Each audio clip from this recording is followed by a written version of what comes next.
بسم الله الرحمن الرحيم اعوذ باللہ من الشیطان الرجیم بسم اللہ الرحمن الرحیم محترم ناظرین السلام علیکم ورحمۃ اللہ وبرکاتہ اسان جی گفتگو شکیات نماز میں ہلی رہی جن میں اسان وہ شک بیان کیاسیں جنہن جے اگر شک تھی ونے تو انہی سان نماز ان جی صحیح ہے پنجے شک جی پرواہ نہ کندو اج اسان وہ شک بیان کنदासीं اگر وہ شک اچی ونے تو نماز باطل تھی ویندی उन्हनि खे उहे 8 क़िस्मनि जा शक आहिनि यानी अठ शक आहिनि अगरि उहे उनमें शक थिए त नमाज़ बातिल थींदी उन में पहिरें नंबर ते जेको शक अचे थो 2 रकाती वाजिब नमाज में शक अदद रकात में यानी फजर नमाज में या अगरि ज़ोहर असर ऐं इशा जी कसर नमाज आहे उन में अगरि हू शक करे थो त रकात जे बारे में मूं केतिरियूं रकातूं पढ़ियूं आहिनि त उहो नमाज़ उनजी बातिल थींदी ॿिए नंबर ते जेको हुन में अचे थो उहो हुयो त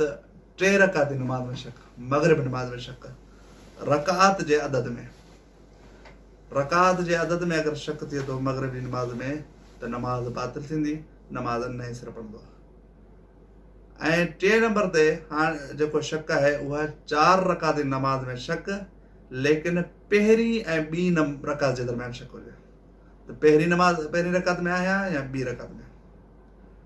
चौथे नंबर ते जेको शक आहे उहो हुयो त 4 रकाती नमाज में शक पहिरीं ऐं 3 रकात में शक आउं पहिरीं रकात पढ़ी रहियो आहियां या 3 रकात पढ़ी रहियो आहियां ऐं 5 नंबर ते जेको शक आहे उहो इहो आहे त 4 रकाती नमाज में शक पहिरीं ऐं चौथी रकात जे दरम्यान शक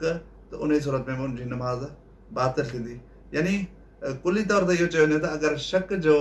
पहलू शक जे अतराफ़ वञा हिक तरफ़ पहिरीं रकात हुजे ॿियो तरफ़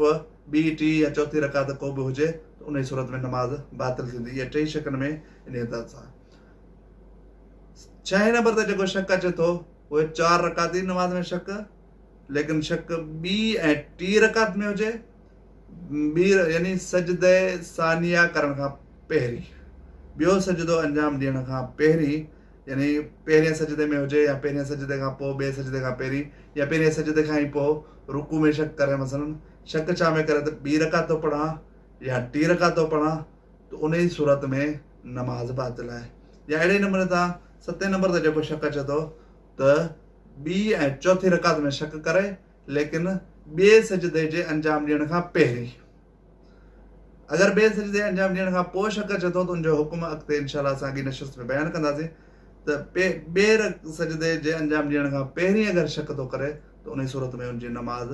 बातिल थींदी ऐं 8हों जेको शक आहे इन सूरत में उहो आहे त ॿिए सजदे जे अंजाम ॾियण खां पहिरें सजदे में आहे या पहिरें सजदे खां पहिरीं आहे शक थिए त आउं 2 रकात पढ़ां पियो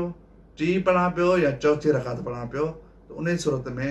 नमाज़ बातिल थींदी इहे 8 शक आहिनि अगरि इन 8 शकनि मां को बि शक